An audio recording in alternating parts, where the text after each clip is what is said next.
Hey guys, what's up? It's Johnny here and welcome to another episode of the SIC Show. And as always, I'm super pumped to be here. I'm here with my main man B. How are you, buddy? I'm feeling monochrome today. Monotone. As you can probably tell, this week on the show, we're going to talk all about black and white and how to create the best black and white images. But first, in the share, we're going to tell you about the awesome assignment we just finished in the Share, Inspire, Create Lounge. Yeah, and then Johnny's going to inspire you, and I'm going to inspire you with two amazing black and white images. And then Johnny's going to talk all about split toning and how to do it properly. Yeah, awesome. Let's get into it, man. The SIC Show. ShareInspireCreate.com.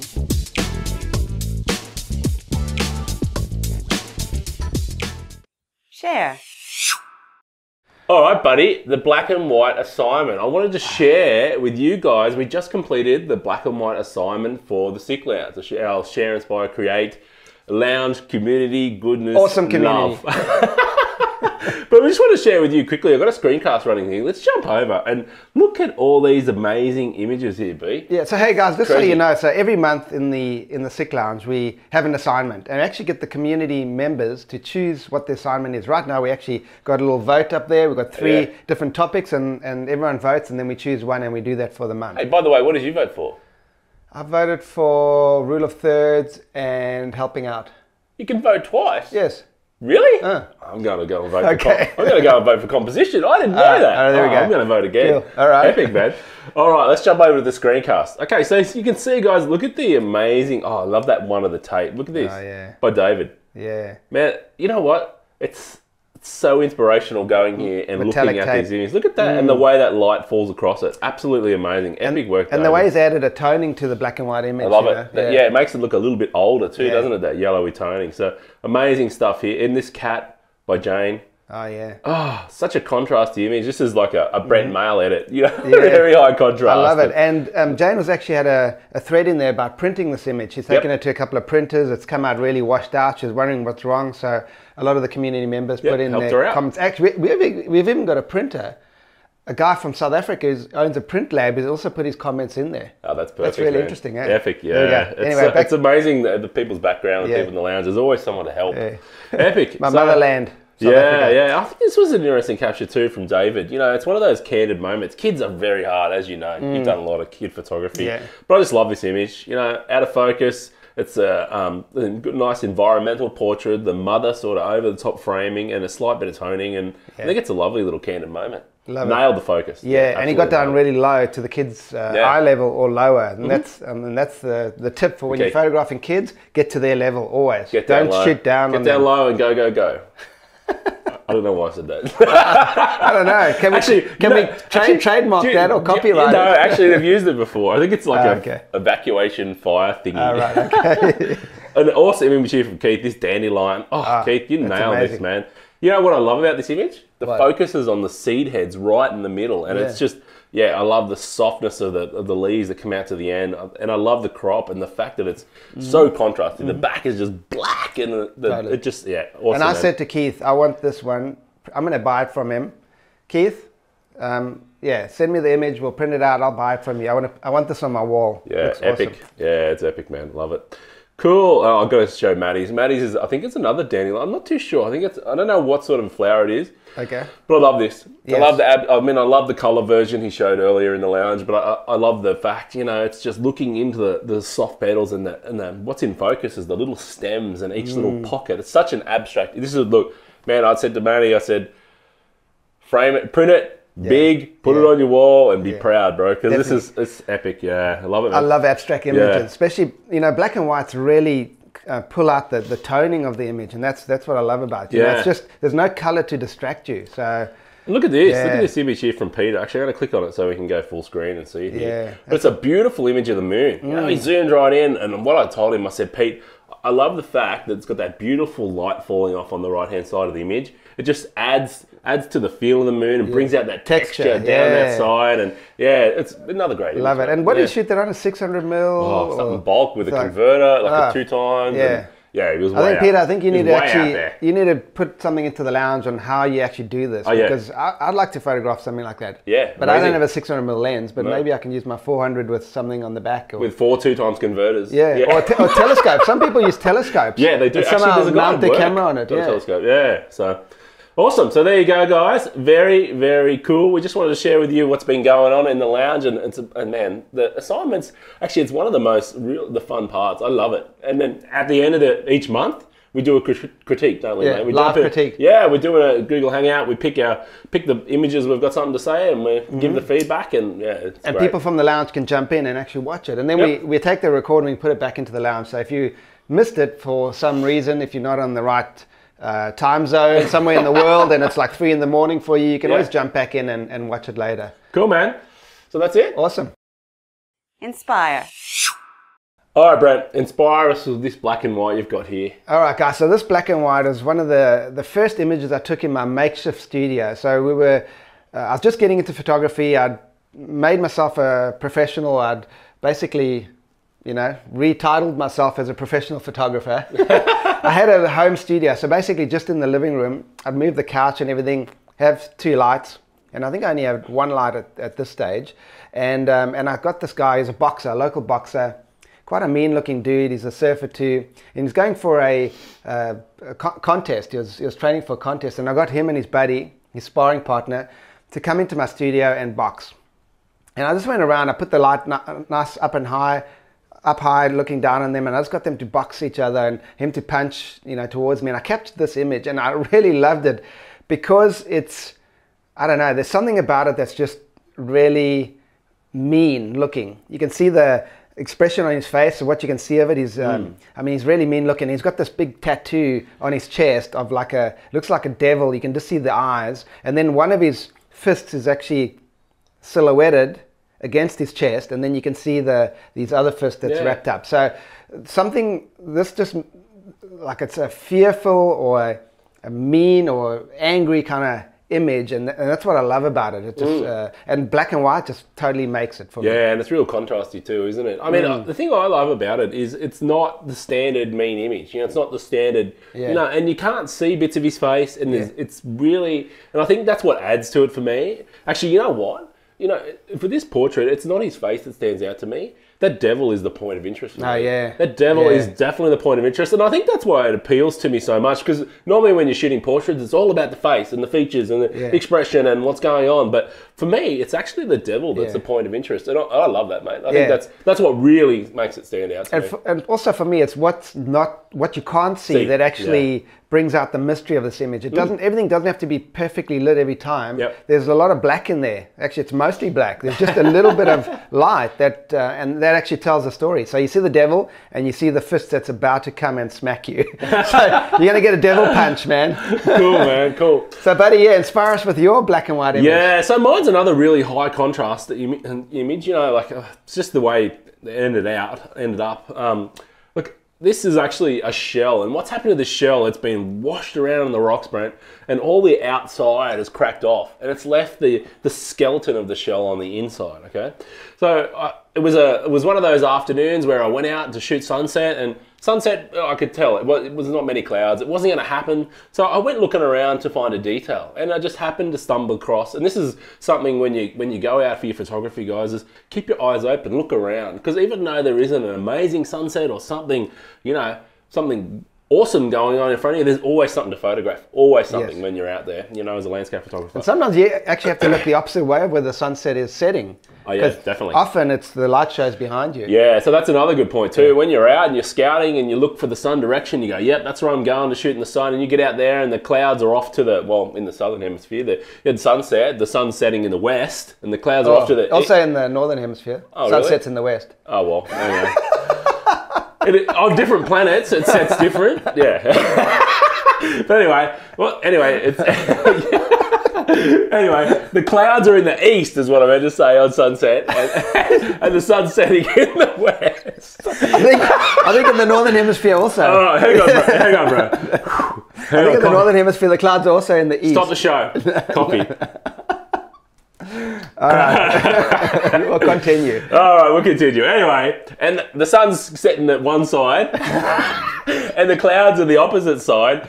Take a good look at the opposite side. Yeah, not only is it easier to photograph because the dynamic range isn't as strong looking straight into the sun, and you can usually capture everything in one shot, foreground all the way to the background. It's just as pretty, man. Yeah. You know, those tones you get looking away from the sun are often gorgeous. Totally. Gorgeous. Right. So let's jump back into your black and white. Back into my black and white. Now, the sun wasn't setting yet. No, okay. So what this is, I found a little pebble that's about yay big, about this sort of size, you know, and it was just black. And I had my water bottle, so I put the pebble down on a rock. I got my water bottle, wet the pebble, and the shell. So that's given me that little reflection in the foreground, okay? And then I've lined the shell up, and I've got down to the level of the shell. So it's up on like a little rock ledge, but I'm photographing with my macro lens, 105 macro lens, like directly at the Yes. There we go. directly at the shell. Yeah. So that's the setup. So I did set this up, and there's nothing wrong with that. You know, these were just laying randomly around the rocks. I put them back where I found them. You know, it's not like I ripped out a tree and moved a twig, and I'd never recommend, harming nature or moving things around that shouldn't be moved around, but it's okay to set things up, you know, leaves and different stuff. So anyway, it was a setup shot, and you can see what I've ended up with. It's actually front lit. But it was really... Oh, actually, the day I went out... Hold on. So it was facing west. I don't know which way it was facing. I don't know which way it was facing. But you can see it's pretty much lit from the front. Okay, you know?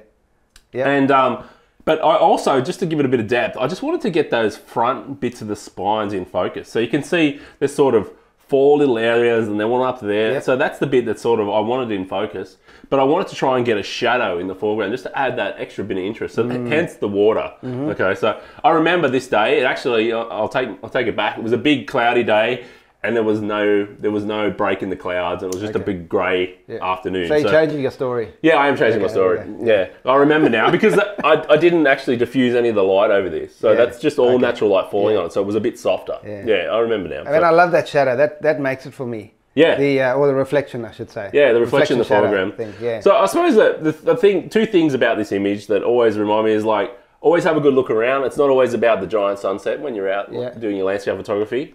And don't be afraid to set things up. If it's not harming nature, set it up and create something of your own. Because it's part of the process. It's part of being the artist, is putting things where you want it. So to be honest, with the post-processing in this, the rim you can see is actually the edge of the stone. Okay. But I've darkened down that outside. It was light, around that outside. And I thought about that when I was shooting it. I thought, you know, I think it's going to pull too much away from the subject. So I've darkened that whole area around the outside in post. So anyway, something interesting, Bo? Inspiring, man. Love that image. Thanks. Awesome. Thanks for giving us those tips. And also the water. I love the tip about the water. Wet things, because it really does, you know... Makes a big difference, eh? Yeah, it does when you wet things. Especially with macro. Oh, man. It's really good. So. I remember when we were in New Zealand with Jane Verena, we were photographing those mushrooms. Oh, those fairy tale mushrooms. We're taking a water bottle that we're supposed to drink, but it was freezing cold in the morning, and just dripping it onto the mushroom. Just a fast shutter speed and freezing those drops dropping off the mushroom. Yeah. Awesome. Happy, bro. Awesome, man. Create. All right, guys, I've got a little tip for you in Lightroom, and it's the split toning panel. Not a lot of people use it or know about it, and it's a little bit confusing what the sliders are actually named. And I'm going to walk you through it now. It's a really fun thing for toning what a base split toning does. You get to choose a color value for the highlights and a color value for the shadows. Okay, so a standard color value that a lot of people use will be yellowy highlight, yellowy coloured and bluey coloured. That's cool shadows, cool and shadows warm highlights. And warm highlights. That's a standard sort of split tone that you'll see, and that's the one we'll do today. But you can play around and use other colours if you want. But you just got to remember, it's a real subtle thing. It's not a big thing, and it's really fun when you start toning your black and white images. You can create some really lovely moods. Classic example is like snow-capped mountains, okay, and you add that little bit of a blue tone and gives you that cold feeling, you know. Like I've got a lovely image from New Zealand that I can just pop straight into my head when I talk about that, you know. So toning your image. Was it Mount Cook? Oh, I can't remember. It was one of the mountains with snow-covered. Mount snow-covered.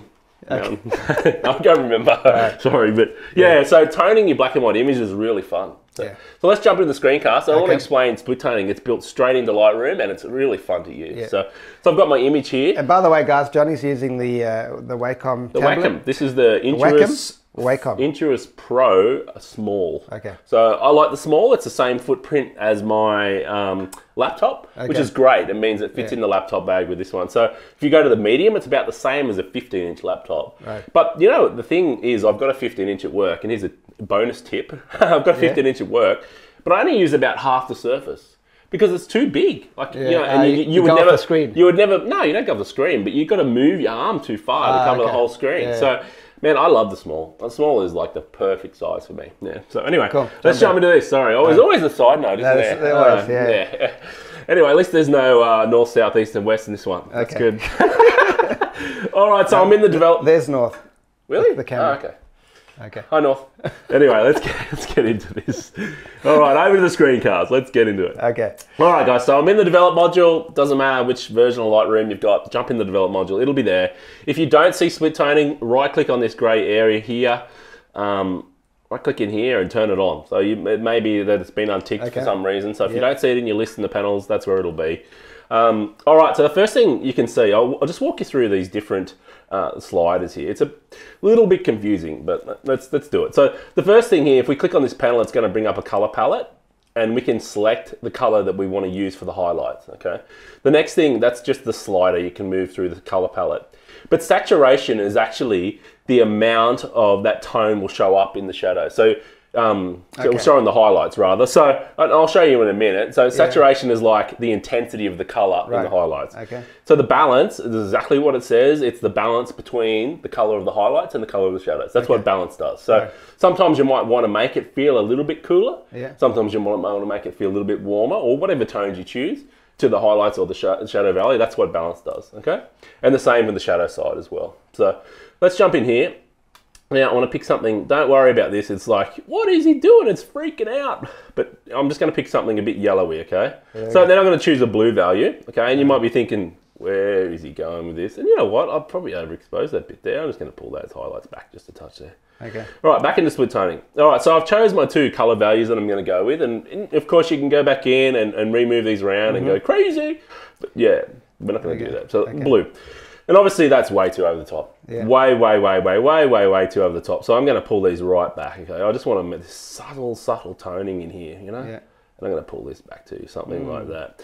So you may think, well, it doesn't look like it's done too much, but you turn it off and on and look at that toning. You can definitely see it. But I actually think the blue is a bit too dominant now. Yeah. So I'm going to play with the balance. I'm going to pull this towards the slider side and see it's intensifying those yellows on the highlights there. So if I move that right up, it's moving everything yellow and everything blue. Right. Okay. Yeah, so it's moving towards that side, but I think the blue is maybe just a little bit too blue. Yeah.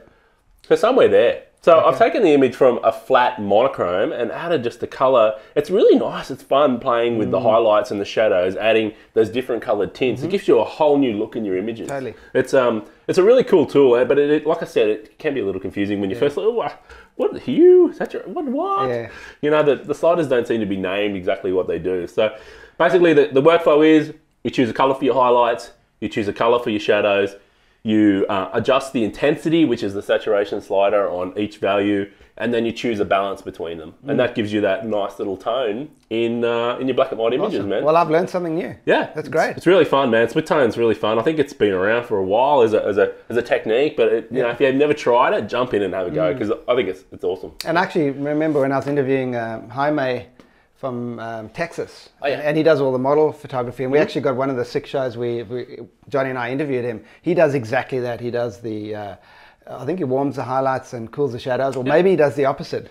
He warms the shadows and cools the highlights. Yeah, well, there's nothing wrong with that. I mean, you're the artist in the end. When you're getting down to these minor little changes like this right at the end, this is where your what am I thinking, man? Creative. Yeah, your creative juices can come out and create something that's yours. You know, this is the final touches that make that image yours. You know, that's it. Cool, man. Well, thanks, Johnny. And man. Yeah, so it's been another huge show. Yeah, epic show, as Johnny says. Don't ask me about direction, because I'm totally confused. No. No, awesome. Where's the camera? I don't know. Yeah, so guys, you know, we've gone through the assignments, you know, the black and white one that we've just done recently. And thank you everyone that's in the Share, Inspire, Create Lounge for, you know, putting your images in and commenting on everyone else's images. It's awesome. We love it. Getting involved. It's the only way moving forward is getting involved with a community that's there to support you and help you out, isn't it, buddy? And that's how you learn, by actually commenting on other people's images. You actually learn more about their images and about yours. Yeah, breaking images down that you or the things you like about an image, things you dislike about an image that you would have done different. It's the best way to learn. Yeah. It really is the most epic way. No, for sure. And then Johnny's inspired us with an amazing shell image and told us how he photographed it. And and your awesome boxer image, man. Yeah, it makes me want to get out to the gym. Yeah. I might get a devil tattoo. Eh? No, I'm joking. I've got tattoo. I've got enough. Apparently, I'm done with tattoos. Oh, really? I've been told. Yeah. By the boss. I'm scared of needles. I'm not going anywhere. Needles. Anyway, I've got a tattoo story. Another day. Yeah. So anyway, man, it's been epic, and that split toning, guys, check it out. I mean, it's built straight into Lightroom, and it's awesome. So how do you actually, before we finish, how do you do your black and white conversion? I use the Nick Silver FX. Silver FX, I mean, Silver FX is a great tool for creating black and white. I absolutely love it. And all the different toning in there, you can get really, really creative. And the targeted adjustments are awesome. But guys, you don't need to run a plugin. I mean, it's built right into Photoshop. It's built right into Lightroom. If you have those tools, you can still create great black and whites, you know? Yeah, cool, man. Awesome, guys. Well, we'll catch you next week. Yeah, see you guys. Bye. To find out more, go to shareinspirecreate.com.